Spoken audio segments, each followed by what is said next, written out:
कबीर जी की झोपड़ी के अगल बगल एक तरफ वैश्या का कोठा और दूसरी तरफ कसाई का घर। रोज कसाई गला काटता था बकरे का, और एक तरफ वैश्या। पूरे दिन भर मर्द आते थे, पुरुष आते थे वैश्या के घर। कसाई और वैश्या में दोस्ती हो गई तो उन्होंने सोचा हमारे बीच में ये महात्मा जो है रहता है, इसका पत्ता साफ किया जाए। दोनों ने मिलकर कबीर जी की झोपड़ी में आग लगा दी। अब कबीर जी की झोपड़ी तो झोपड़ी है फूस की, दूसरी बन जाएगी एक दिन में, और कुछ तो था नहीं, जल गई, राख हो गई। कबीर जी ने देखा मेरी झोपड़ी जला दी, कोई नहीं, शाम को फिर बना लेंगे। अचानक हवा आई, झोपड़ी में से कुछ चिंगारियां उड़ करके वैश्या के कोठे पर गिरी और कुछ कसाई के घर में। उसका कोठा जला दिया, उसका घर जला दिया। कबीर जी सब तमाशा देख रहे हैं। कबीर जी ने कहा तुमने मेरी कुटिया जलाई, झोपड़ी जलाई, और मुझे कुछ नहीं करना पड़ा। मेरे यार ने तुम्हारा सब कुछ जला के राख कर दिया। ये बात मैं क्यों कथा में कह रहा हूं? ये बात मैं इसलिए कथा में कह रहा हूं, भैया लाला ओ साउंड वाले, आवाज बहुत मोटी हो रही, गला खींच रही।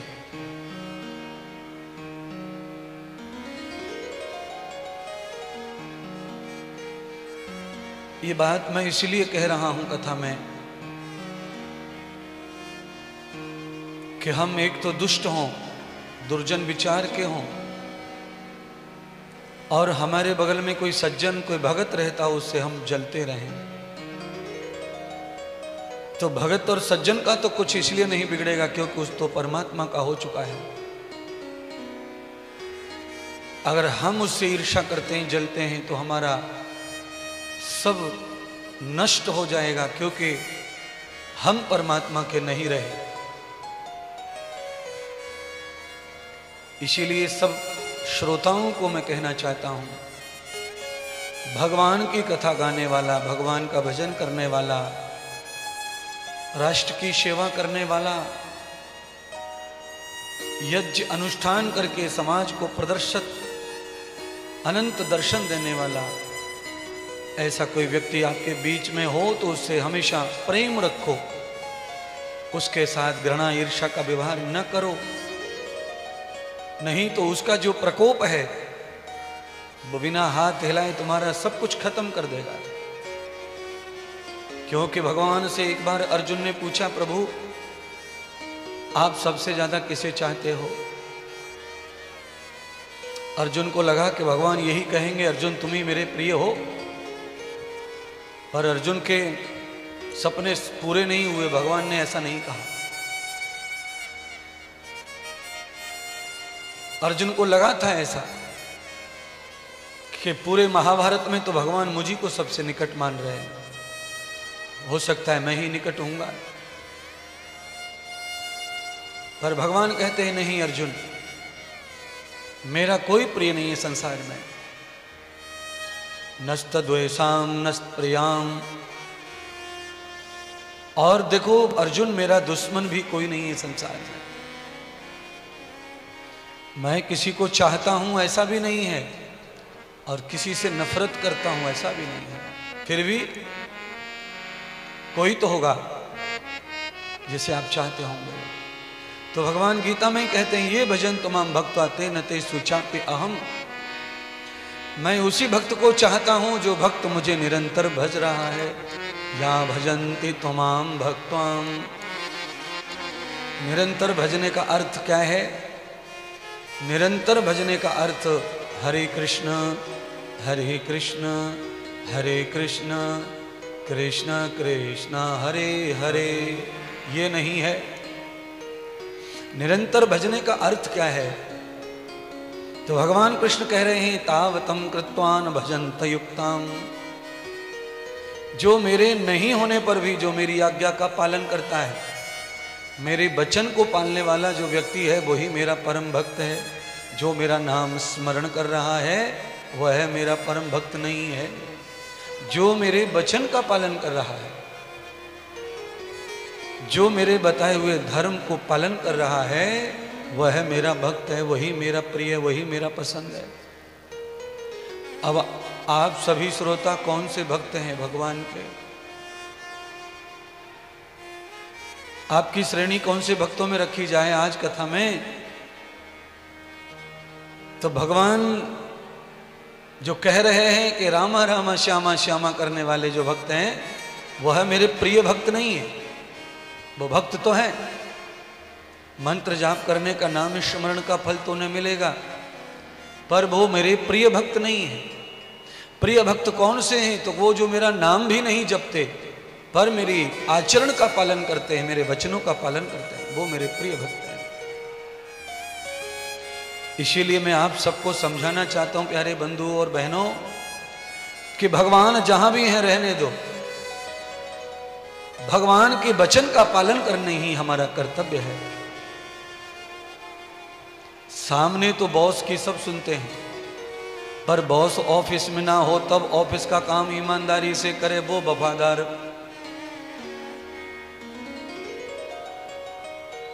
बॉस के सामने तो सब कर लेते काम, पर बॉस नहीं है तब जिम्मेदारियों को जो निभाते हैं वह परमात्मा को अति प्रिय है, और वही मालिक को प्रिय होते हैं, वही स्वामी को प्रिय होते हैं।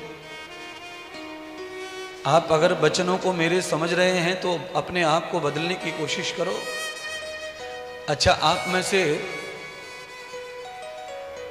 मैं ये कहूं कि आप में से ही कोई लोग ऐसे होते हैं जो बहुत मुंह दिखाई करते हैं, सामने सामने तो बहुत करते हैं,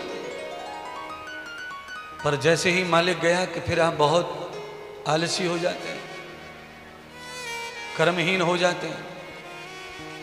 ऐसे प्राणी को भगवान प्रसन्न नहीं करते, प्रिय नहीं मानते। न द्वेषाम न प्रियाम। भगवान का अनमोल वचन गीता में भगवान ने कहा, जो करेगा सो भरेगा, तू क्यों होत उदास। ए कबीर, तुझे चिंता करने की जरूरत नहीं है, क्योंकि तेरा जन्म जब हुआ था तब तेरे पास में घर नहीं था। उस समय तो तू चौड़े में पैदा हुआ मां के गर्भ से, और जब तू दुनिया से जाएगा उस समय भी तेरा घर नहीं रहेगा, चौड़े में ही लोग जलाएंगे तुझको। इसलिए उदास होने का सवाल ही नहीं है। तो कबीर जी हंसते हंसते निकल गए और देखा दोनों के हवेलियां, कोठियां जल रही हैं, हाहाकार मचा है, घर बेघर हो गए। वैश्या घर नहीं बसा पाई, कसाई दोबारा घर नहीं बना पाया, जीवन भर औंधे पड़े रहे धरती पर चौड़े पर। और कबीर जी ने दूसरी जगह जाकर रात रात में कुटिया बना ली, झोपड़ी बना ली। उनको लगना क्या था, थोड़ा सा फूस, दो बांस खटा कर लिया छत। ऐसे मस्त राम होते हैं भगवान के भजन करने वाले। प्रयत्न करो कि ऐसे मस्त रामों को कभी भी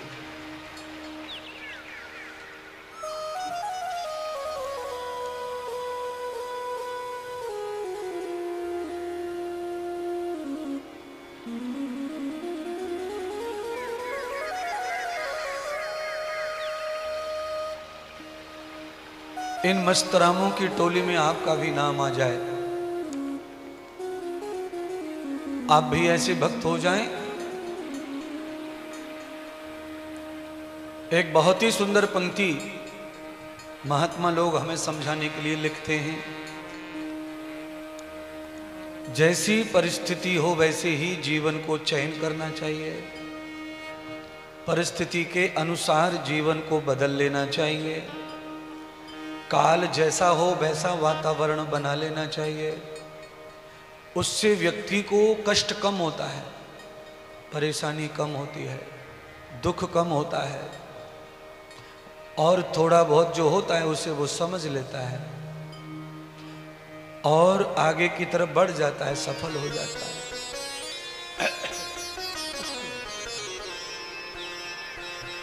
गले को भैया सुखा रहा है, आज चेंज हो गया, सेटिंग चेंज हो गई आज। हाँ?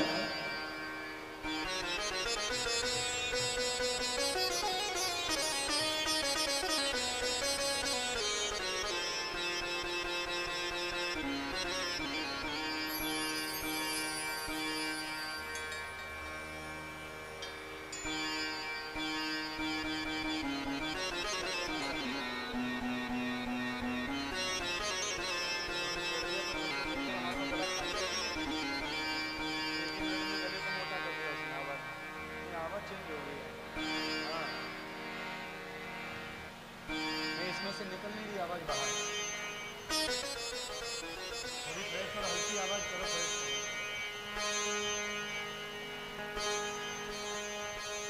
बोलिए सच्चे दरबार की जय हो। चलिए थोड़ा सा मौसम आपका बना लें, थोड़ा मनोरथ कर लें, होली खेल लो। चलो होली खेलेंगे। हाँ, बड़े मन हो रहा होली का।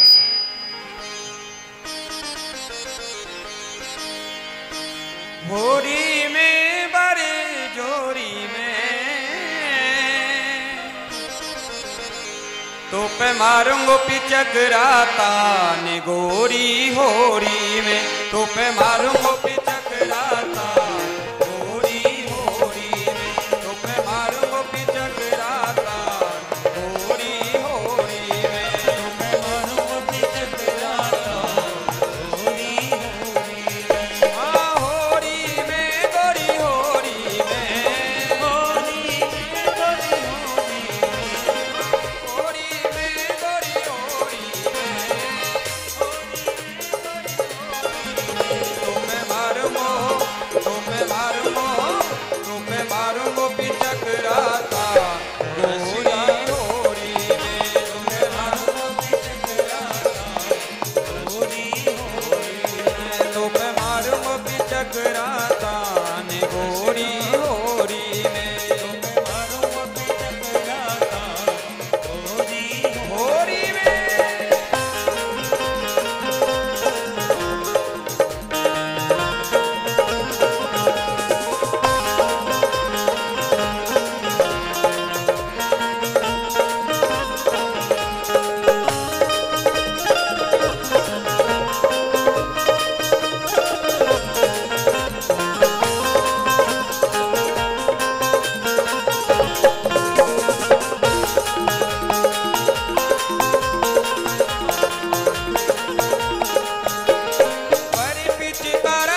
चकराता ने गोरी होरी में, तुम्हें मारूं अभी चकराता गोरी होरी में।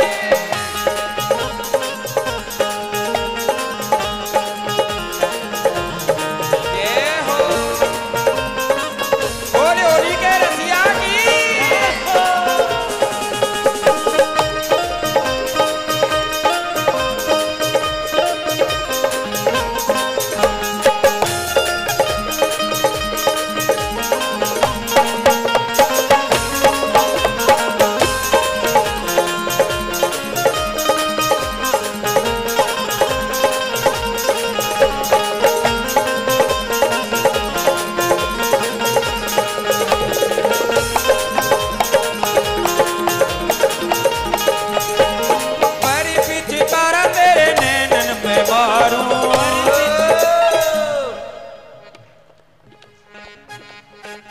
नैनन में चश्मा लगा ले और रंग भर जागो।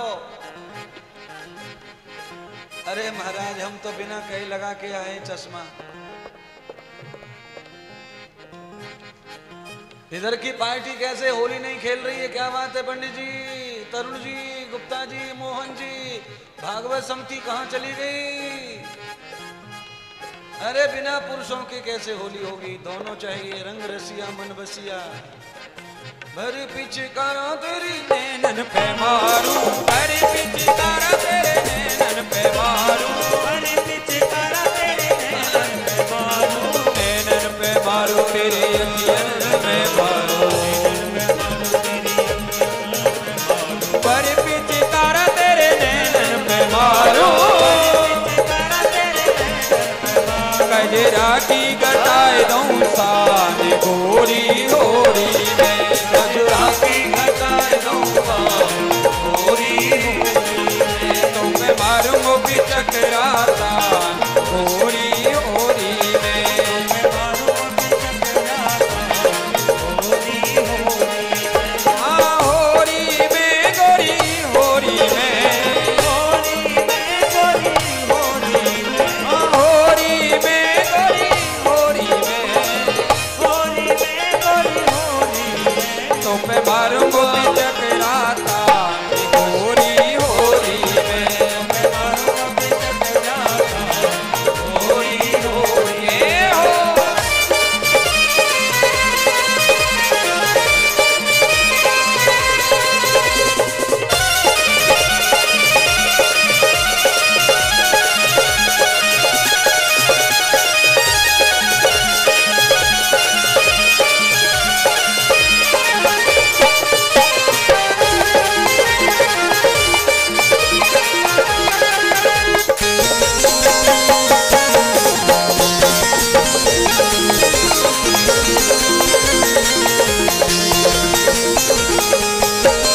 भरी पिचकारा तेरे हाथन पे मारूं, भरी पिचकारा तेरे हाथन पे मारूं, हाथन पे मारूं तेरे हाथों में मारूं, भरी पिचकारा तेरे हाथन पे मारूं, पिचकारा तेरे हाथन पे मारूं, की घटाए दूं सान गोरी होरी में, मेहंदी की घटाए दूंगा गोरी होली में। तुम्हें मारूंगा भी चकराता गोरी होरी में, तुम्हें मारूं अभी चकराता गोरी होली में। हाँ होरी में गोरी होरी में, होली में गोरी होली में, हाँ होरी में गोरी होरी में, होली में गोरी होली में। तुम्हें मारूंगा भी चकराता गोरी होरी में, तुम्हें मारूं अभी चकराता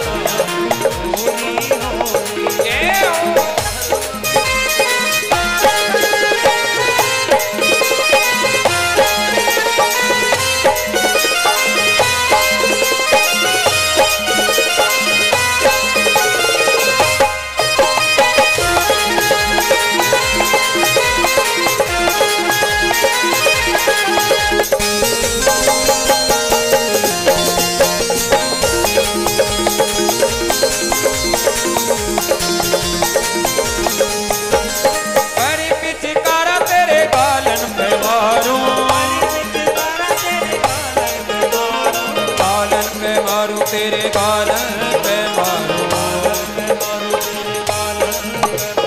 पैरी पिचकारा तेरे गालन पे मारू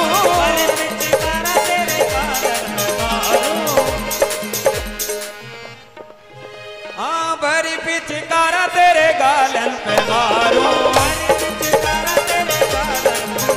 लाली की घटाए दऊं सानी गोरी ओरी में लाली की घटाए दऊं सानी गोरी में तो मैं मारूं पिचकराता गोरी ओरी में मैं मारूं पिचकराता गोरी ओरी में तो मैं मारूं पिचकराता गोरी ओरी में मैं मारूं पिचकराता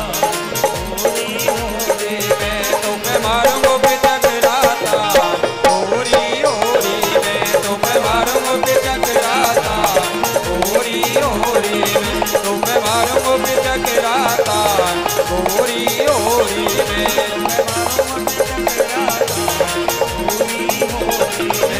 मैं मारूंगो पिचकराता ओरी ओरी बोले होली के रसिया की सतगुरुदेव भगवान की जय जय श्री राधे जय जय श्री राधे जय जय श्री राधे अहम त्वया भागवतम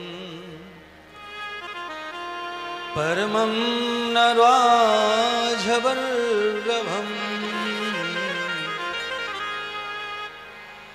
भगवान सुखदेव राजा परीक्षित को कहने लगे, राजन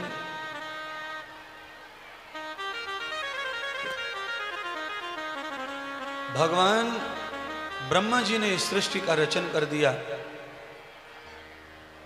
सृष्टि की रचना में पावन 27 मनुओं का जन्म हुआ। उन मनुओं ने पावन तपस्या की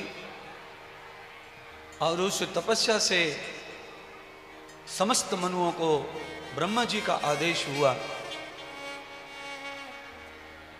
कि अब सृष्टि करो मानव की।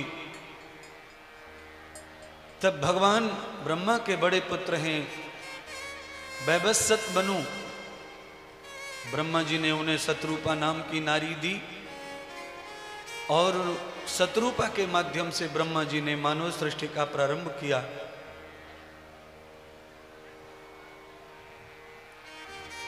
शत्रुपा जी ने मैथुन की सृष्टि में पुत्र और पुत्रियों को जन्म दिया। शत्रुपा के गर्भ से पहले 3 पुत्रियां पैदा हुई, आकृति, प्रसूति और देवहूति। दूसरे मनुओं के पुत्रों के साथ उनका विवाह हो गया। आकृति जी का विवाह महर्षि मरीच के साथ हुआ। देवहूति का विवाह महर्षि कर्दम के साथ हुआ और प्रसूति का विवाह दक्ष प्रजापति के साथ हुआ। आकृति के यहां पर वंश की वृद्धि हुई, उनके यहां अनेक पुत्र हुए। देवहूति के घर में कन्याओं ने जन्म लिया। लगातार 9 कन्याएं पैदा हुई तो देवहूति माता बड़ी नाराज हो गई। कई कन्याओं के जन्म लेने के बाद जब पुत्र नहीं हुआ तो महर्षि कर्दम ने अपनी पत्नी को समझाया, देवी पुत्र और पुत्री में कोई अंतर मत समझो। परमात्मा ने भाग्य अनुसार जो लक्ष्मी दी है उसमें स्तुति और संतोष करो।